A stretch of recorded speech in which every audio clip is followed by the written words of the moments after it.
How's it going, everyone? My name is Michael SK, and welcome back to Saya no Uta. Almost forgot the name of the game. It's been a little bit since I last played, but it's really good to be back. I think we're nearing the end of this lovely adventure. Lovely, I don't even know if that is even close to the correct word that I can use to describe what this adventure has been, but it definitely seems like things are kind of coming at least towards some sort of conclusion in some sort of way. I really don't see how things could progress in a different direction with how much time we have left. But you know what? We'll wait and see. We'll kind of see what happens. In the last episode, though, the doctor, I can't even remember people's names. Fuminori, his doctor kind of came to the scene and I guess is interested, or I don't even know if you can call her involved, but she knows a bit as to what's going on, enough, I guess, to be involved.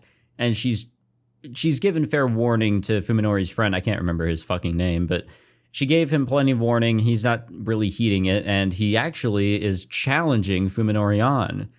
So, I mean, we'll kind of see how it all goes here, but he really is the final of the three friends that Fuminori had that is technically alive.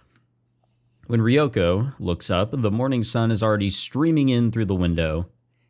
Tired from hours of poring over files, she removes her glasses and massages her aching eyes. Her dreams are always filled with horror, yet the night she just spent was more nightmarish than them all, and it's not over yet. She has only just set foot on the threshold. As expected, the files left by Ogai Masahiko were not the sort that Ryoko could simply pick up and read. Fortunately, Ogai had been too old-fashioned to put his trust in electronic media. If he'd encrypted his files on a computer, she'd have had to find a hacker to decipher them. Now, that's not fun.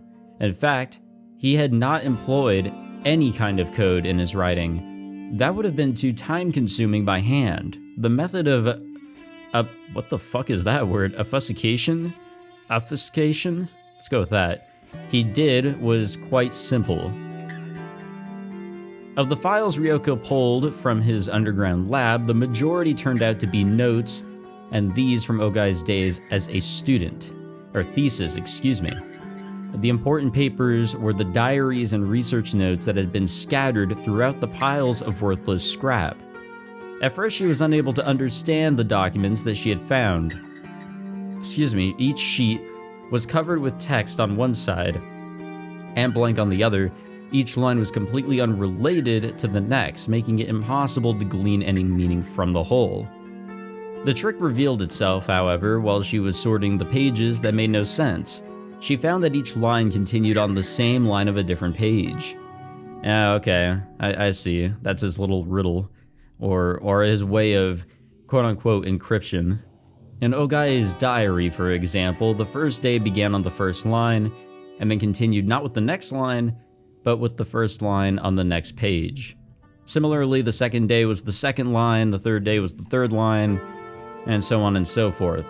And after filling all these lines, or all the lines on one set of pages, Ogai had torn them out and scattered them among his other files. There was no regularity to how the pages were numbered, of course. Unable to locate any sort of key or legend, Ryoko had no choice but to figure out the page order manually. Despite knowing that the task would be exhausting, Ryoko set to it valiantly, and after separating all the loose-leaf sheets from the jumbled files, she began the painstaking process of linking pages together according to the contents on their first line. She found that Ogai had dismantled and scattered his diary each time he completed a number of days equal to the lines on one page, and had done the same with his research notes every 30 pages or so. The diary was much easier to restore because the entries varied in length. Later pages had a larger number of blank lines. The page with only one line, therefore, was the last page of the diary, and those with the most blank spaces could be considered closer to the end. Ryoko's perseverance had paid off, for she has already succeeded in restoring several volumes of Ogai's diary. As she reads them, she feels despair draining her spirit, so it has so many times before. This cursed feeling of powerlessness that comes with knowing hidden truths, Those who have tasted it once shall be beaten down by it again and again until the day they die. All secrets are connected after all. Once you have glimpsed even the teeniest fraction of the world's true face, you have no choice but to watch in horror as the veil rolls itself back, inch by inch. All that remains is to wait for the day when insanity will crush your reason under its ever-mounting weight. I have succeeded in communicating with the organism. It shows enormous curiosity, and its intelligence is beyond doubt. See research notes for confirmed vocal patterns and body language. Its appetite for knowledge is insatiable, and its learning speed is off the charts. However, it exhibits absolutely no desire to be recognized as an individual. Its ego appears to be quite weak, suggesting a psyche wholly unlike that of a human. The speed of the organism's linguistic development is astounding. When I laughed at its mispronunciations, it immediately picked up the concept of puns. Ever since, it has been employing its entire vocabulary in an attempt to find puns that will make me laugh. Perhaps in a few days' time, it will have learned enough language for us to communicate freely.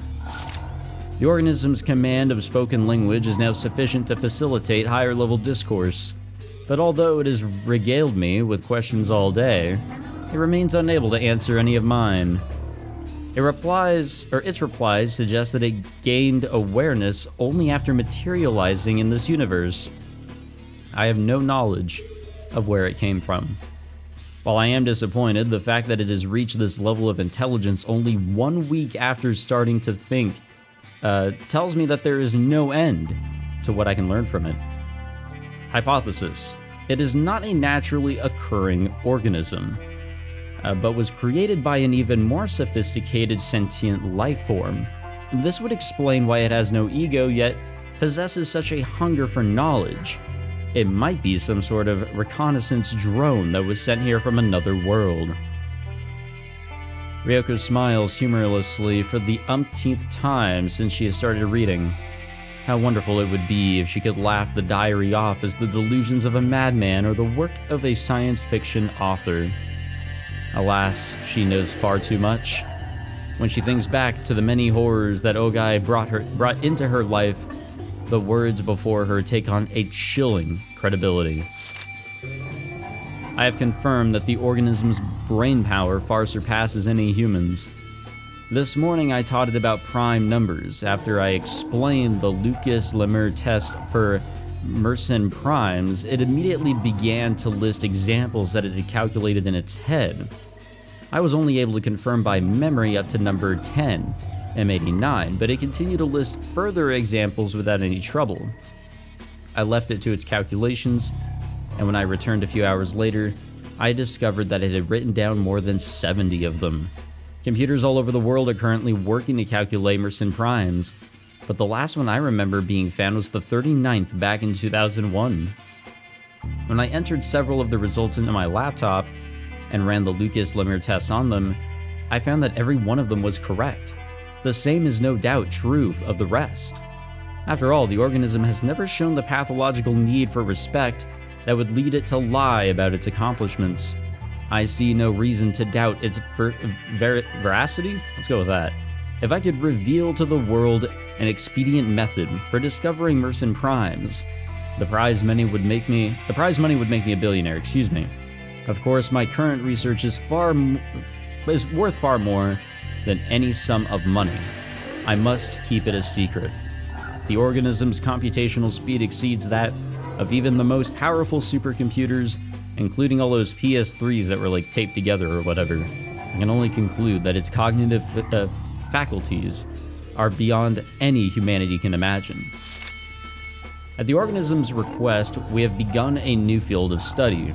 Despite its immeasurable aptitude for mathematics, it now desires to concentrate on sociology and the natural sciences.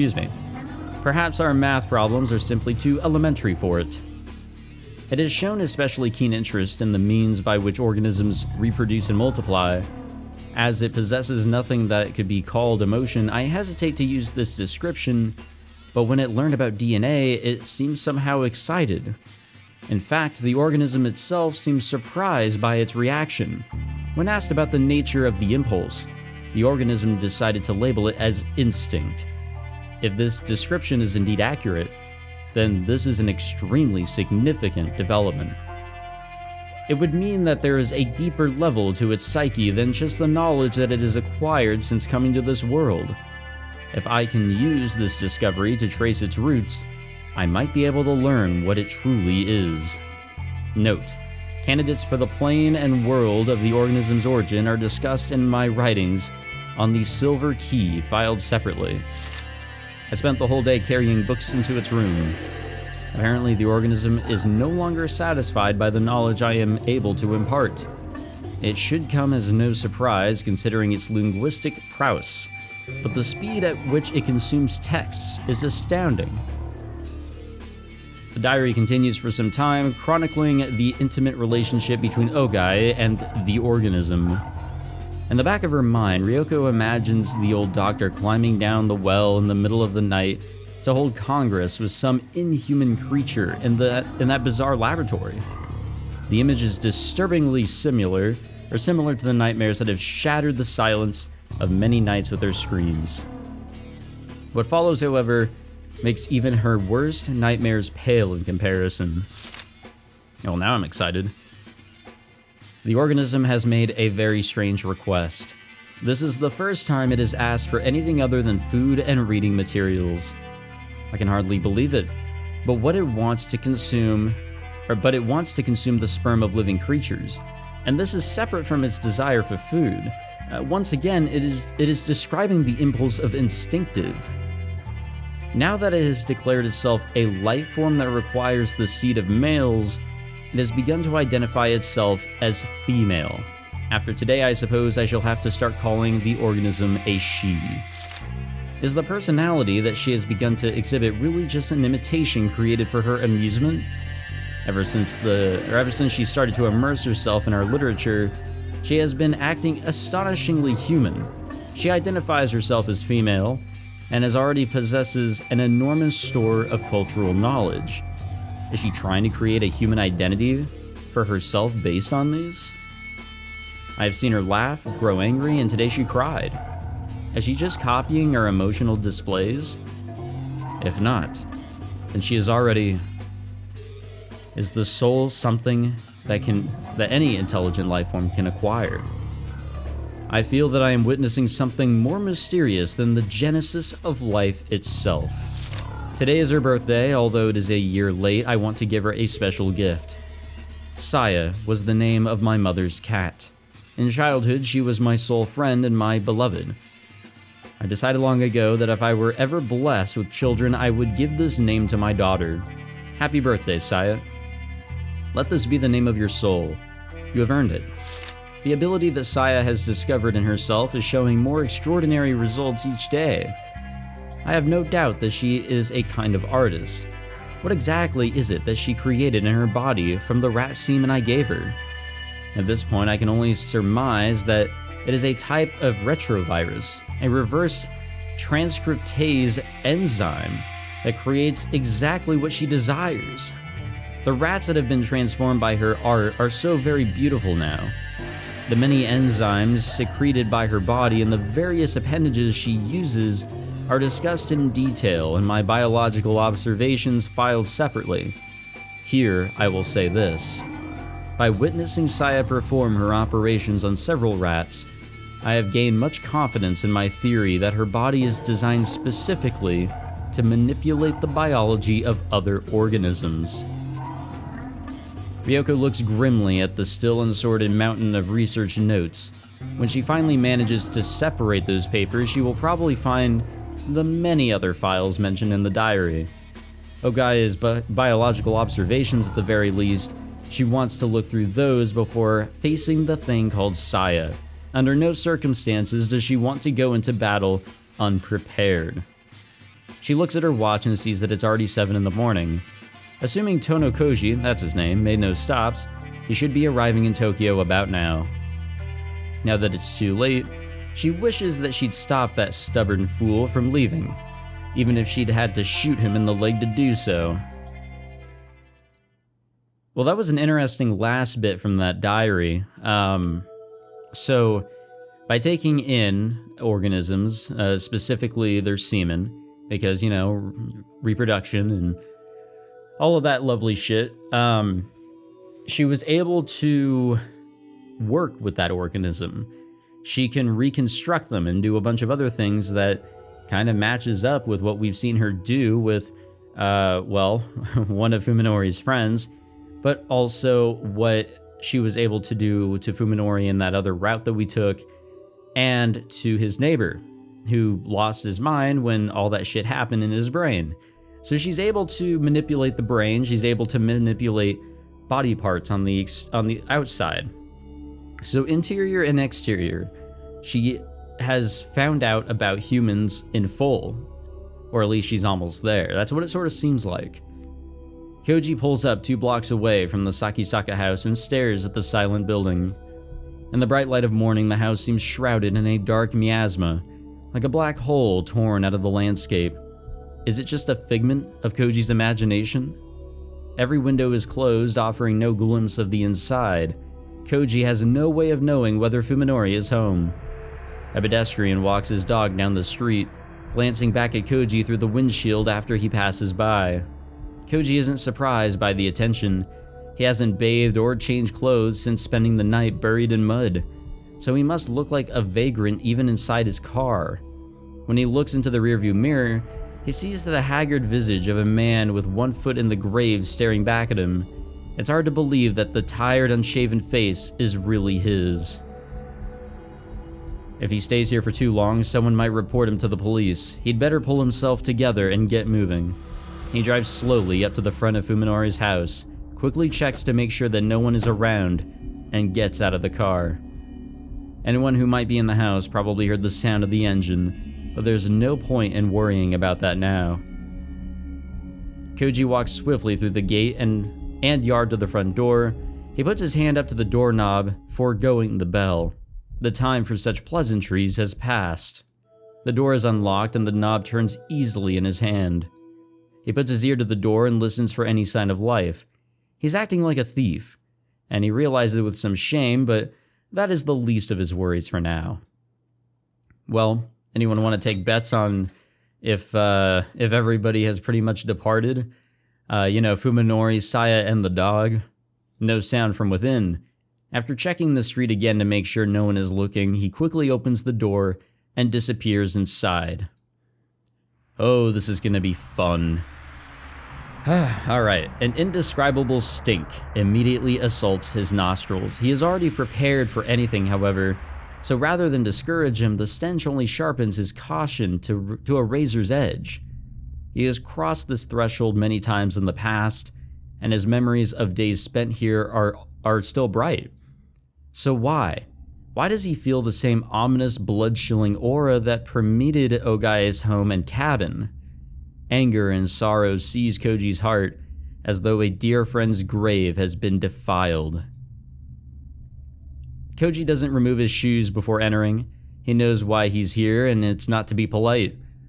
Every storm shutter is closed, filling the house with gloom, and he can see nothing but pitch black darkness through the open doors in the hallway.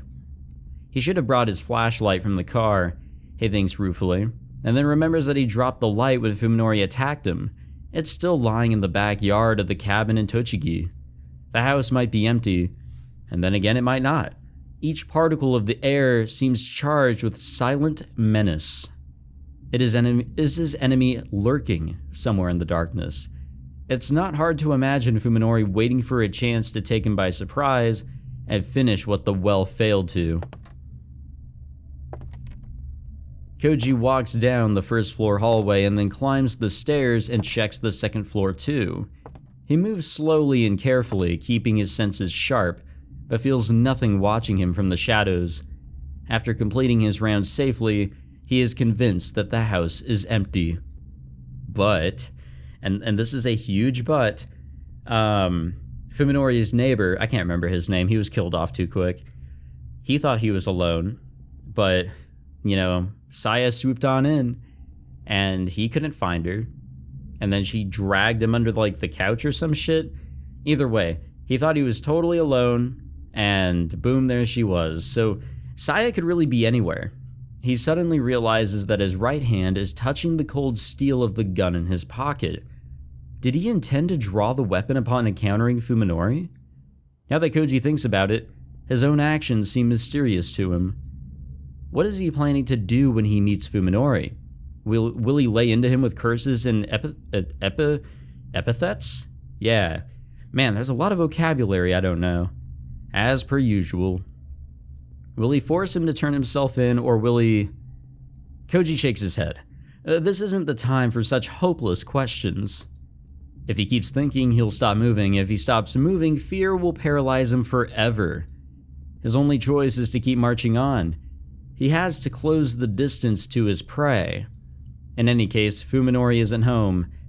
What form the reunion takes will probably be decided at the moment of their meeting. All Koji has to do is not hesitate when the time comes. Still, why does the whole house smell like stagnant water? It's been 3 months since Fuminori distanced himself from his friends. Just what kind of life has he been leading all this time? Oh, looks lovely in here, don't it? Koji enters the living room and feels along the wall for the light switch. The moment he flips it on, the answer to his question is revealed. How far has Fuminori gone? Koji realizes that this is the first time he has encountered Fuminori's insanity in visible form. From the dust piled in the corners of the room, it is clear that the paint was not applied recently. How many nights has Fuminori spent surrounded by this maddening array of color? Why, if such obvious signs were available, why didn't Koji realize that something was wrong before it got this bad? Was he deaf to the dying screams of Fuminori's sanity? Was their friendship really so worthless? As he stands petrified in the unfamiliar living room, Koji directs his anger entirely at himself. If he could, he would like nothing more than to apologize to Fuminori for failing to help him through his suffering. Koji feels that he might have been able to save his friend. Perhaps he is arrogant to think so, but if so, it is arrogance born of kindness. Koji passes through the living room and opens the sliding door that leads to the kitchen. When he enters, he finds the most disturbing of the house's many stenches is strongest here. Blood. The room is redolent with the smell of countless layers of blood grown stale over time. He peers into the well-used sink. Around the rim, he sees faint brownish red blotches that water alone couldn't rinse off. Even more obvious are the stains on the dish rag. Such stains are proof that the rag had been used and reused countless times. But what could have been used on to make it that sickening burgundy color? Koji stares at the refrigerator next to the counter as though there were a monster waiting to swallow him whole. He stands motionless until he is able to work up the courage to simply touch it. Then he steels himself, grabs the thick handle, and opens the door. First, he'll check the freezer and then the refrigerator. The freezer is packed with frozen meat of varying shapes and sizes, as each piece is wrapped tightly in frosted over plastic. He can't tell what kind of meat it is. Oh, we don't want to find out, you know? The meat in the refrigerator, however, has already been thawed for consumption. Oh no, I can't show that on YouTube. I don't think I can show that on YouTube, guys. I gotta be real with you guys. This is something I can't show. That is, yeah, that's going a bit too far. For a while, he can only stare in disbelief at the 5 fingers beckoning to him from the back of his compartment. They are the long, slender fingers of a woman, their bluish tinge giving them the appearance of waxworks. Koji is unable to remember what Omi's hand looked like, even though he had kissed her fingers countless times. When he finished crying after his conversation with Fuminori, Koji promised himself that he would not cry again. And in fact, he does not. He regrets his decision, however. He indulged himself too early. He should have saved his soothing tears for this moment, for now he knows that truly nothing is sacred. At last, his doubts about Fuminori have been utterly obliterated. Koji pulls Ogai's revolver out of his pocket and wraps his hands around its grip like he would a charm. Its definite presence, its promise of merciful annihilation, is the only thing keeping his sanity intact. He will surely use it to kill Sakisaka Fuminori. Not for revenge, not for justice, but to make this world once more a place governed by reason. For that purpose alone, he must eliminate the anomaly. He breathes deep, exhales, and then lifts his hand before his face and stares at his spread fingers. Alright, well, he's not shaking. He is prepared to face his new objective. Koji sticks the revolver back into his pocket and pulls out his phone. Oh. What do we do here? I feel like if we call Fuminori, then we're gonna have like a showdown, but if he calls Ryoko, he would have help. I think that's like the better option, to be totally honest with you guys, and that's kind of what I want to go with. Okay, I really shouldn't have pulled up the quick save menu. That was foolish of me. Wait, why did that page come up? There we go, that's better. I'm a real gamer, I promise. Okay. Just so we can easily come back to this, obviously. We're gonna call Ryoko. I feel like that might be the better option here. The ringing of her cell phone interrupts Ryoko's labors. When she sees that the caller is Tono Koji, she unwittingly breathes a sigh of relief.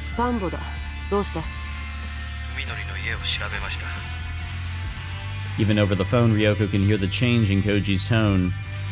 His is the dull, flat voice of someone who has had all the energy beaten out of him.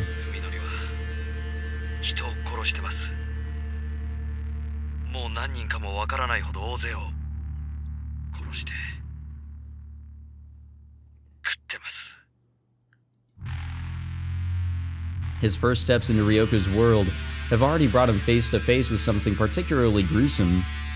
In consideration of his probable state of mind, she decides to say nothing.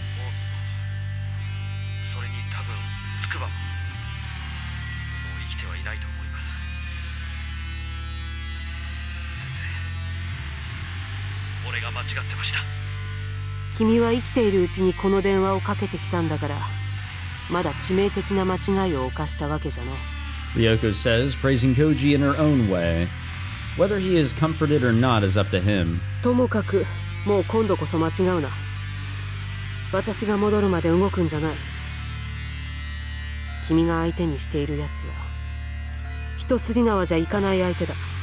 With her understanding of Saya deepening by the hour, Ryoko is able to make this declaration with new confidence.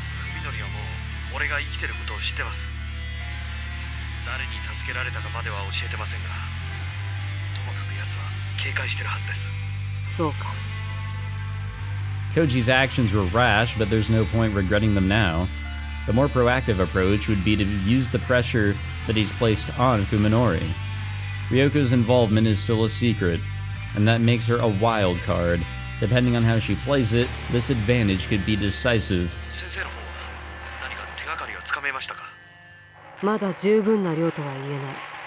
Ryoko answers, glancing sidelong at the loose-leaf pages still scattered across the table.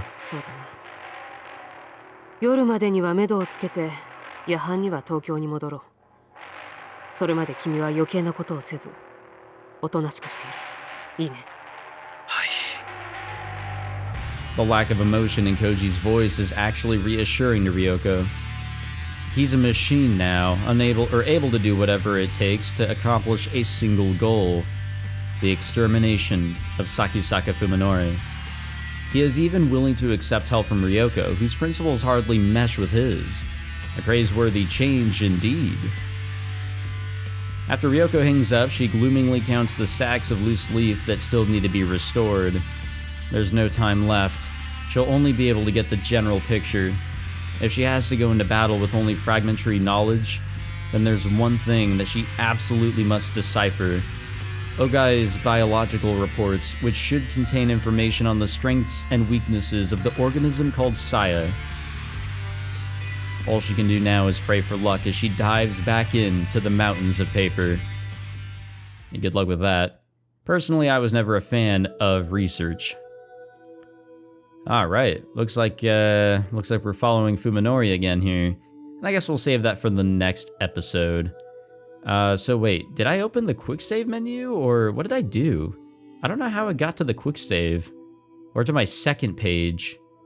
I don't know how that happened, but whatever. It don't matter. It's all good. Okay, so I want to say that we're going in the correct direction because this seems like a no-brainer. Like, obviously, you want to have help from somebody who's a lot more skilled instead of going in alone. I think getting in contact with the doctor was the best way to go. But obviously, my curiosity is piqued.